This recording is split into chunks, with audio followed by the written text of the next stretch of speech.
Hello hi, it's me your cinema ചേട്ടൻ. അന്വേഷിപ്പിൻ കണ്ടെത്തും. Darwin Kuriakose, പുതുമുഖ സംവിധായകൻ ഡാർവിൻ കുര്യാക്കോസ് ആണ് ഇതിന്റെ ഡയറക്ഷൻ. സിനിമയെ പറ്റി പറയുകയാണെങ്കിൽ ഒറ്റ ടിക്കറ്റിന് 2 ബിരിയാണി എന്ന് ചുരുക്കത്തിൽ പറയാം. ഒരു ക്രൈം ഇൻവെസ്റ്റിഗേഷൻ സിനിമ പ്രതീക്ഷിച്ചു പോയ എനിക്ക് കാണാൻ സാധിച്ചത് 2 ക്രൈം ഇൻവെസ്റ്റിഗേഷൻ സിനിമയാണ്. അതായത് ഒരു ചിത്രത്തിൽ തന്നെ 2 കഥയാണ് പറയുന്നത്, 2 കൊലപാതകങ്ങളുടെ കഥയാണ് ഒരു സിനിമയിൽ പറയുന്നത്. ഒറ്റ നോട്ടത്തിൽ പേഴ്സണലി എനിക്ക് തോന്നിയത് വളരെ വളരെ ഗംഭീരമായ ഒരു ത്രില്ലർ മൂവി, വളരെ ഗംഭീരമായ ഒരു ത്രില്ലർ മൂവി എന്ന് തന്നെ പറയാൻ കഴിയും. കാരണം ഒരിടത്ത് പോലും ഒരു ബോറില്ലാതെ, ഒരു ലാഗ് ഇല്ലാതെ തിയേറ്ററിൽ ത്രൂ ഔട്ട് കണ്ടിരിക്കാൻ പറ്റിയ ഒരു മനോഹരമായ ഒരു ക്രൈം ഇൻവെസ്റ്റിഗേഷൻ ത്രില്ലർ മൂവിയാണ്. സിനിമയുടെ കഥ പറഞ്ഞു പോകുന്ന ഒരു 90-93 കാലഘട്ടത്തിലൊക്കെയാണ്. അതുകൊണ്ട് ഈ ഒരു കറുത്ത കോട്ടും മാസ്കും ഒക്കെ വെച്ച് വരുന്ന സൈക്കോ കില്ലേഴ്സ് അത് പൂർണ്ണമായി ഒഴിവാക്കിയിട്ടുണ്ട്. സാധാരണ ഒരു ഗ്രാമപ്രദേശത്തിൽ നടക്കുന്ന കുറച്ച് സംഭവങ്ങൾ. ഇതിലെ ഇന്റർവെല്ലിന് തൊട്ട് മുമ്പായിട്ടുള്ള ആദ്യത്തെ സ്റ്റോറി എന്ന് പറയുമ്പോൾ ലൗലി എന്നൊരു പെൺകുട്ടിയെ കാണാതാകുന്നു. അതായത് കോളേജിൽ നിന്നും ബസ് ഇറങ്ങി വീട്ടിലേക്ക് പോകുന്ന വഴിക്ക് ആ പെൺകുട്ടി മിസ്സാവുകയാണ്. ശേഷം ആ പെൺകുട്ടിയുടെ തിരോധാനത്തെ തുടർന്നുള്ള അന്വേഷണവും കാര്യങ്ങളും ഒക്കെയാണ് ആദ്യത്തെ ഫസ്റ്റ് ഹാഫ് ആ സ്റ്റോറിയിൽ കാണിക്കുന്ന സംഭവങ്ങൾ.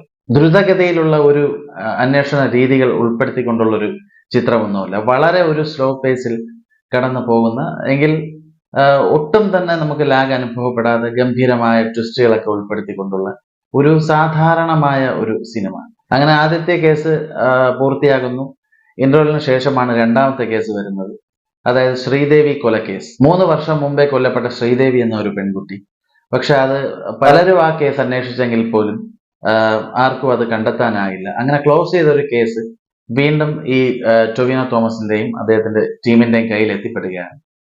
അങ്ങനെ അവർ പിന്നെ ആ ശ്രീദേവി കൊലക്കേസുമായി ബന്ധപ്പെട്ടുള്ള തുടർന്നുള്ള കുറെ അന്വേഷണങ്ങളും കാര്യങ്ങളൊക്കെയാണ് രണ്ടാമത്തെ ആ ഇൻവെസ്റ്റിഗേഷൻ പറഞ്ഞു പോകുന്നത്. 2 സ്റ്റോറിയും പറഞ്ഞു പോകുന്ന രീതിയും അതുപോലെ തന്നെ 2 സ്റ്റോറിയിലുമുള്ള ഗംഭീരമായ ട്വിസ്റ്റുകളും ഒക്കെ വളരെയധികം പ്രേക്ഷകരെ ത്രില്ലടിപ്പിക്കുന്ന ഒന്ന് തന്നെയാണ്. അണിയറ പ്രവർത്തകരെ കുറിച്ച് പറയുകയാണെങ്കിൽ ഞാൻ ആദ്യമേ പറഞ്ഞു, ഡാർവിൻ കുര്യാക്കോസ് ആണ് ഇതിന്റെ സംവിധാനം. അദ്ദേഹം ഒരു നവാഗത സംവിധായകനാണ്. ജിനു വി തോമസ് ആണ് കഥ എഴുതിയിരിക്കുന്നത്. പിന്നെ ഇതിലെ കഥാപാത്രങ്ങളെ കുറിച്ച് പറയുകയാണെങ്കിൽ എനിക്ക് തോന്നുന്നു ഒരുപാട് ആർട്ടിസ്റ്റുകൾ അണിനിരന്ന ഒരു സിനിമയാണെന്ന് എനിക്ക് തോന്നുന്നു. ടൊവിനോ തോമസ്, അതുപോലെ ചെറിയ ചെറിയ റോളുകളാണെങ്കിൽ പോലും ഇപ്പൊ ഇന്ദ്രൻസ് ഉണ്ട്, കോട്ടയം നസീർ, അസീസ്, എല്ലാവരും അവരുടെ റോളുകൾ വളരെ ഗംഭീരമായിട്ട് തന്നെ അവർ പെർഫോം ചെയ്തിട്ടുണ്ടെന്നുള്ളതാണ്.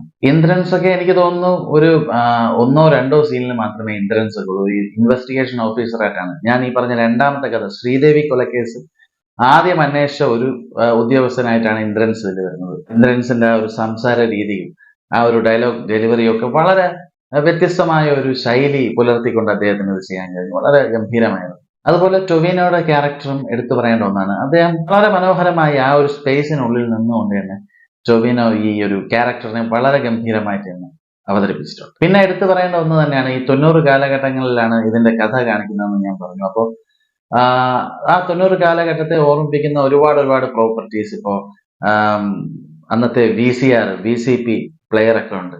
അതുപോലെ അന്നത്തെ ബസ്സുകൾ, അതുപോലെ അന്നത്തെ ഈ കുഞ്ഞു കുഞ്ഞു മുറുക്കാൻ കടകൾ നാട്ടുപ്രദേശത്തൊക്കെ ഉള്ള, അത് വളരെ ഗംഭീരമായിട്ട് അന്നത്തെ ആ ഒരു കാലഘട്ടത്തെ കൂടെ ചിത്രീകരിച്ച് കാണിച്ചിട്ടുണ്ട് ഇതിന്റെ ഡയറക്ടർ. അപ്പോൾ എനിക്ക് തോന്നിയത് ഈ സിനിമയിൽ ഈ പറയും പോലെ അന്നത്തെ ഈ ഒരു കാലഘട്ടം ആയതുകൊണ്ട് തന്നെ ആ ഒരു രീതിയിലുള്ള ഒരു ചിത്രീകരണമാണ് ഇതിന്റെ ഏറ്റവും വലിയ മികവ്. കാരണം ഇപ്പൊ കറുത്ത കോട്ടും മാസ്കും ഒക്കെ ഇട്ട് ഇരുട്ടിന്റെ മറവിൽ വന്ന് കൊലപാതകം ചെയ്തിട്ട് പോകുന്ന കില്ലറെയോ, നൈറ്റ് സീൻസും അതിന്റെ വിഷ്വൽസും ഒക്കെ കാണിച്ച് ഭയപ്പെടുത്തുന്ന ആ ഒരു രീതികളോ, അതൊന്നും അല്ലാതെ വ്യത്യസ്തമായ ഒരു പാറ്റേണിലാണ്, വ്യത്യസ്തമായ ഒരു ഫ്ലേവറിലാണ് ഈ ഒരു സിനിമയുടെ സഞ്ചാരം എന്ന് എനിക്ക് തോന്നുന്നു. കാരണം ആ ഒരു കാലഘട്ടത്തിൽ ഇങ്ങനെയൊക്കെ ഒരു നാട്ടിൻ പ്രദേശത്ത് ഇപ്പോ ഇങ്ങനെ ഒരു കൊലപാതകമൊക്കെ നടക്കുമ്പോഴുള്ള ആൾക്കാരുടെ ആ ഒരു ഭയവും, ആ ഒരു കേസന്വേഷണം, ഒരു പോലീസ് ഉദ്യോഗസ്ഥൻ എങ്ങനെ ആ ഒരു കേസന്വേഷണം ഹാൻഡിൽ ചെയ്യും എന്നൊക്കെ ഉള്ളതിന്റെ വളരെ വ്യക്തമായ ഒരു വിഷ്വൽ നമ്മളെ കൺവേ ചെയ്യാനായിട്ട് ഡാർവിൻ കുര്യാക്കോസിന് കഴിഞ്ഞു എന്നുള്ളതാണ്.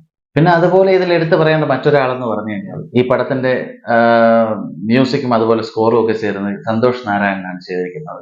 സനയുടെ വലിയൊരു ആരാധകനാണ് ഞാൻ. പ്രത്യേകിച്ചും ഇപ്പോ അദ്ദേഹം ചെയ്ത ക്രൈം ത്രില്ലർ മൂവീസ് ഒക്കെ എടുത്ത് നോക്കുകയാണെങ്കിൽ ഇപ്പോ ഞാൻ കണ്ട പെൻക്വിൻ എന്ന് പറഞ്ഞിട്ടുള്ള സിനിമയിലൊക്കെ അദ്ദേഹം ചെയ്തിട്ടുള്ള സ്കോർ എന്ന് കഴിഞ്ഞാൽ വളരെ അതുവരെ വന്ന ഒരു രീതിയിൽ നിന്നും വ്യത്യസ്തമായ ഒരു ക്രിയേഷൻ ആയിട്ട് എനിക്ക് തോന്നിയിട്ടുണ്ട്. സെയിം ലൈക്ക് ഈ മൂവിയിലും പറയുകയാണെങ്കിൽ ആ ഒരു ഭീതി ഇങ്ങനെ ആദ്യ അവസാനം വരെ ഇങ്ങനെ നിലനിർത്തിക്കൊണ്ട് സന്തോഷ് നാരായണ അതിഗംഭീരമായിട്ട് ഇതിന്റെ ബാക്ക്ഗ്രൗണ്ട് സ്കോർ ചെയ്തിട്ടുണ്ട്.